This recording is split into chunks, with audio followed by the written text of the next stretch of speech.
কেউ বলে জালি, কেউ বলে চাল কুমড়া, কেউ বলে পানি কুমড়া, আমরা বলি পানি কুমড়া। আপনারা কে কী বলেন জানাবেন। আজকে পানি কুমড়া দিয়ে রান্না করেছি গরুর মাংস।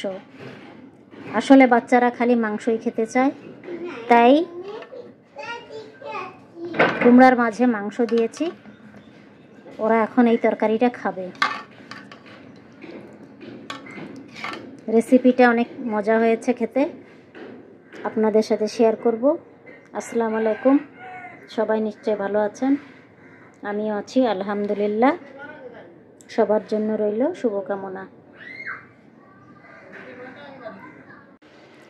আজকে এই চাল কুমড়াটা রান্না করব কয়েক পিস মাংস দিয়ে। আদা রসুন কেটে নিলাম, চাল কুমড়াটা কেটে নিব, কয়েক পিস মাংস শিলপাটায় ছেঁচে নিব। চাল কুমড়োগুলো সুন্দর করে কেটে নিলাম,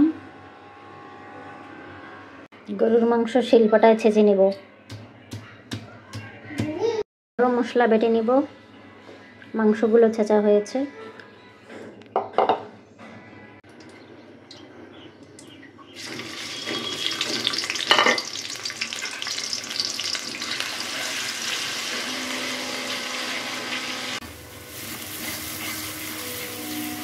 তেল আর পেঁয়াজ দিলাম, একে একে সব কিছু দিব।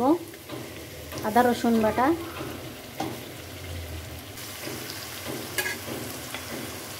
গরম মশলা বাটা,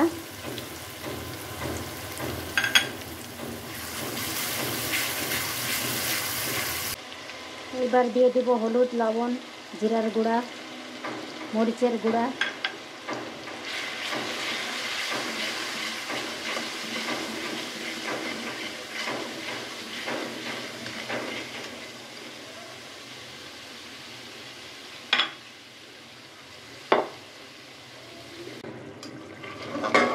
মাংসটা ভালো করে কষানো হয়ে গিয়েছে, কিছুটা সেদ্ধ হয়ে গিয়েছে।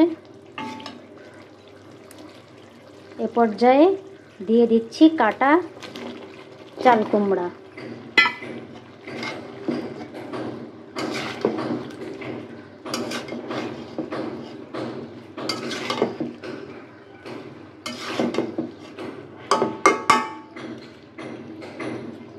এখন ঢেকে দিয়ে আরও কিছুক্ষণ জাল দিতে হবে।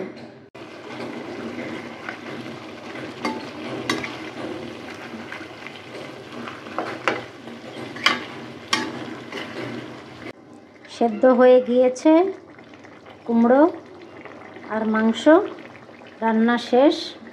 এখন খেয়ে দেখার পালা, খেতে কেমন হলো।